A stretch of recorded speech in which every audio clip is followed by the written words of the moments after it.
Today we're going to be taking pictures of water droplets, and this is a pretty fascinating part of capturing not high-speed photography, but something that's really in the science realm pretty darn cool to see, because we can see the water droplets doing so many things in so many positions, in so many ways, colors, backdrops, all of that makes it pretty magical.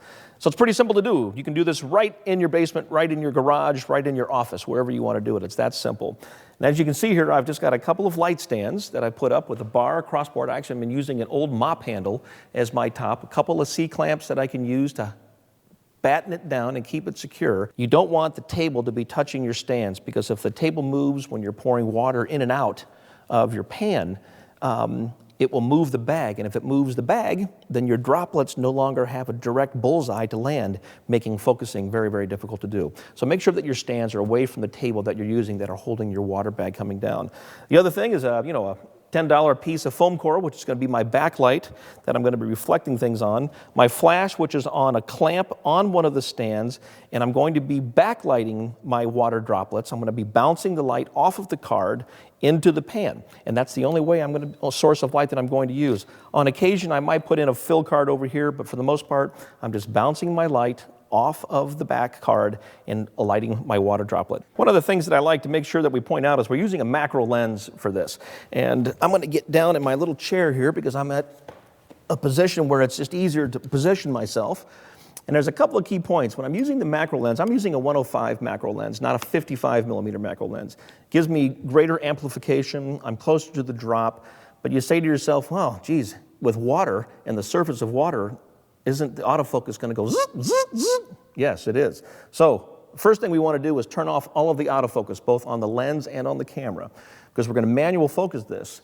As the water droplet comes down, the key way to focus this is I take a pencil that's got one of those ribbed edges on it, kind of like on the end of the eraser, and I actually bring it right down to where I want to have my focus be.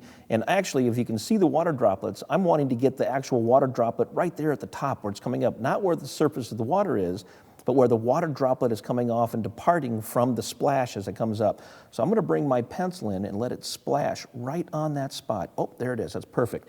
All right, now I'm going to look through my lens, and I'm going to see that spot. Boom, there's my focus. It's right on. Now I can pull the pencil out. And now we can start shooting. Now, one of the keys in shooting this is the flash is what's giving me the illumination for the water droplet. So in order to capture that, my aperture on this one is f14, f16. I like to be right around in there so I get a halfway decent depth of field. But in order to capture that action, and because I'm using a flash, which is a short duration flash, which is stopping the action for me, I'm going to the highest shutter speed I can get in my camera, which the camera sync for this with the flash on my camera is 250th of a second. Plenty of speed to stop the action. And then it's just a question of timing. And this process can be repetitive, and there's a lot of different ways that you can photograph these drops. So right off the bat here, let's just kind of look at the timing, try to get it right, and then immediately I can look at my monitor. Oh, I missed it. Let's try another one. Boom, I got that one. I can see it happen. Oh, that's gorgeous. And this is the science and the physics of all of this, is that every time you take a shot, it's going to be different than the previous shot. And capturing that droplet in all kinds of different places within your frame is quite magical. One of the things that you can do to change the droplet, if I raised the bag up higher and the droplet took longer to travel, the splash is going to be better and different things are going to happen. Right now, I'm at about, maybe a yard away from my pan, and this is giving me a good angle. Now, one of the other considerations that you have to make with this is that if you look at my camera right now, my angle for the most part is just slightly at an angle. And this is allowing me to get a good focus on top of the water droplet as it comes. But also, if you notice, my pan has been painted black. And I paint the pan black because it's absorbing all of the light. And if I came in with a red colored pan, for example, then there's going to be red. If the bottom was a scratched up pie pan, you're going to be getting and seeing those lines and all of the things, the chaos that comes from seeing the bottom of the pan in my water droplet. So to neutralize all of that, I just painted an old photo tray black, and it's the perfect device for this. And also, if you notice, my droplet is at the farthest end, closest to the camera as I can get, allowing a lot of water surface behind, because that gives me room for softness to fade out And the focus can be here, whereas if it was up close to the other end, I might be seeing the rim of the back of the pan. So just try to get the water droplet as close to the lens as you can, leaving as much open space behind as possible, and then focus on the droplet. The other thing is that with the angle that I'm at right now, because it's almost perpendicular to the splash, I'm increasing how much depth of field I'm getting. If I put the camera up and wanted to shoot more down directly on the droplet, I'm only going to get that one point of focus because the depth of field fall off with a telephoto lens is tremendous. So only one point will be in focus. So just make sure if you do that again, you bring your pencil in. If your angle is such, focus right where that droplet is leaving its splash mark when it comes up. And then a lot of it is just timing. And you know, in music, there's you got the 4-beat, boom, boom, boom, boom. And the water droplets have a tendency to do that as well, but you kind of have to be offbeat in order to get the water droplet perfect. So I'll take shots. And the great thing about digital, again, is I can look at it. Nope, I missed that one. So I'll delete it. There's no sense keeping a shot that doesn't work. Boom. Oh, I could tell that I got that one. The strobe went off perfectly. Oh, absolutely perfect. So one of the things that I can do now is when you look at things on your monitor, they look sharp all the time. I want to magnify that so I can bring it up and actually get a critical focus on that water droplet. And I can look at that. Oh, I can see the clarity in it is absolutely incredible. So my focus point was dead on. And one of the things about shooting these water droplets is that the water droplet never comes and bounces because of the resiliency of water and the molecular structure of water. It never comes up and goes down in the same spot. So it takes a lot of shots in order to get that. Boom, got that one? Oh, that looked perfect. Let's check that critical focus again. Dead on. So the shots that I'm taking now with a black pan and a white background are pretty monochromatic, very, very black and white. In fact, they have a very rich black and white feel to them. Even though it's color, it's black and white in nature. So one of the ways that we can really make our water droplets very exciting is changing our backgrounds. And one of the things that I like to use to make it very simple are these very inexpensive acetate gels. But you don't have to use just the acetate gels. You can also use tie-dye shirts from your dresser drawer. You can use a bouquet of flowers. You can use an American flag, which I've used in the past. Now, the way I do this is I simply just take this acetate gel, and I'm just going to roll it right over my backdrop, my white poster board here. I'm going to clamp it on so it doesn't spill into the water. Keeps it relatively flat, so I'm getting good, even bounce light. As far as the camera settings go, even though it's a dark blue, I don't have to change anything. And the exposure will stay exactly the same. And when you see what this color does, I'm going to check my focus again. That critical focus is always important to do. We'll come in with my pencil. You get to get pretty quick at this. Boom, there it is. And now I'll just get my rhythm down with the lights. Boom. And that blue gel, oh my goodness, that is just so gorgeous. Oh, that one was perfect. Oh, that one's perfect. So, to add more excitement and have more fun with water droplets, let's change our backdrop. I brought an old American flag that I have, that I've had since I was a kid, and its reflective qualities are quite nice.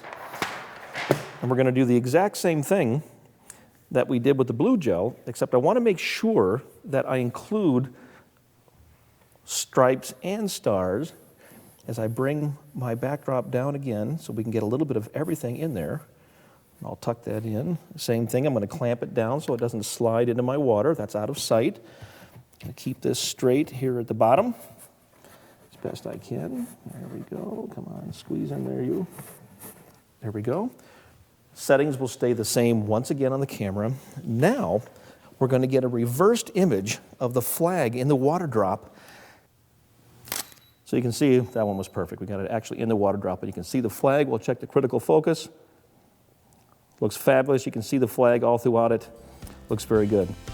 A simple setup like this in the basement of your house can produce wonderful images of fascinating things like water droplets. The use of varied backgrounds, colors, the American flag, the angle of which you photograph the drop, all key elements in creating a pretty cool photograph. Just remember those simple things. Focus is the most important part of capturing these water droplets. So constantly checking it, looking at your water drops make sure the bag is not moving around, checking your magnification focus to make sure it's there, delete the ones that you don't need. You're going to come away with a nice collection of some really cool pictures of science happening right in your basement.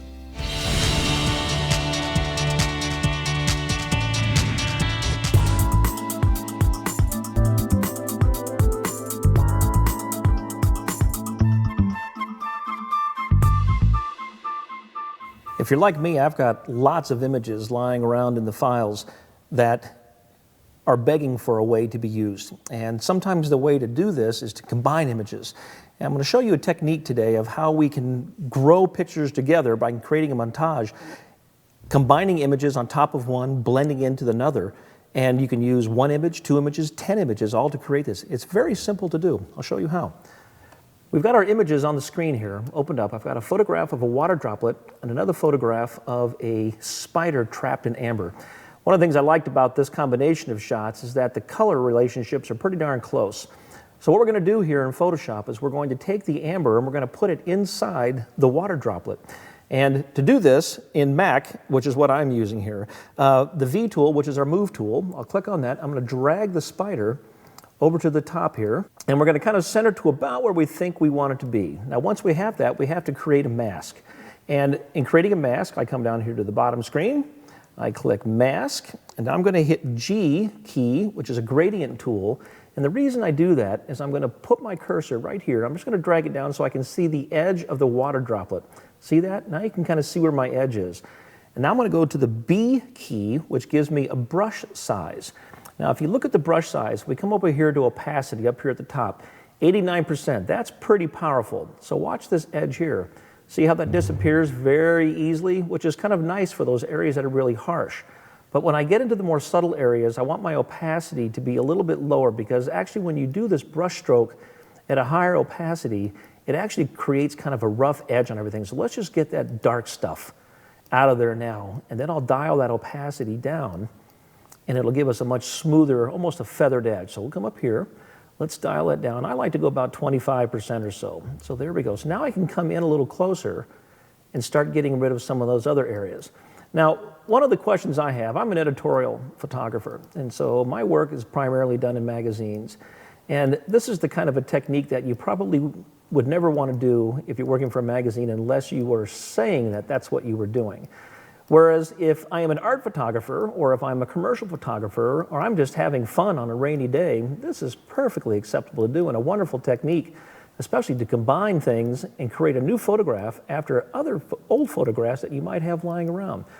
Now you can see how easily I'm able to get all that. Now let's bring a little bit of the background in there. See how just by tapping my mouse and moving it around, I'm able to create reality that I actually had in that droplet and giving the spider. Now, once I've got that, that looks pretty good. It's pretty smooth. I've got a nice sheen that's coming around the top. All of my edges are as they were in the original water droplet. Now, if I come over here, you can see opacity over here as well. If I click on this and watch this slider. Now watch the spider as I dial this down. See how the spider goes down? This is something that's important for you to remember when you're doing montages, because there are times when you don't want your added image to pop out and be as prominent as this spider is in this drop. But in this particular case, because the color relationships are so similar in density and in color, it actually looks pretty darn good when it's full speed like this. So I keep it pumped up all the way, but remember that on other ones, if you were doing it, the spider in here, see how much darker this is than this area around the water droplet. I'd want to dial that down so it didn't look odd. Here, actually, the reflection looks pretty real. Now, once I've created this, and I've got my spider about where I want to be, I come over to Layer, and I'm going to flatten that image. And when I flatten the image, all that does is it takes that extra layer mask that I created over here, and it flattens that image from 2 layers into 1 layer, which reduces my file size and allows the image now to be tweaked and played with if I wanted to. So if I wanted to come in, for example, and I wanted to take, now that I've flattened the image, it'll work together rather than independently. You can see how I could dial it down. Look at the mood I'm changing here. Look at that. That's just absolutely amazing. So once you've created your montage, you can see there's any number of things that you want to do. Now, the beauty of things like Photoshop is I can also take something like this and I say, well, let's go over here to Let's go to adjustments. Let's say I really don't like that, that color, so let's replace the color.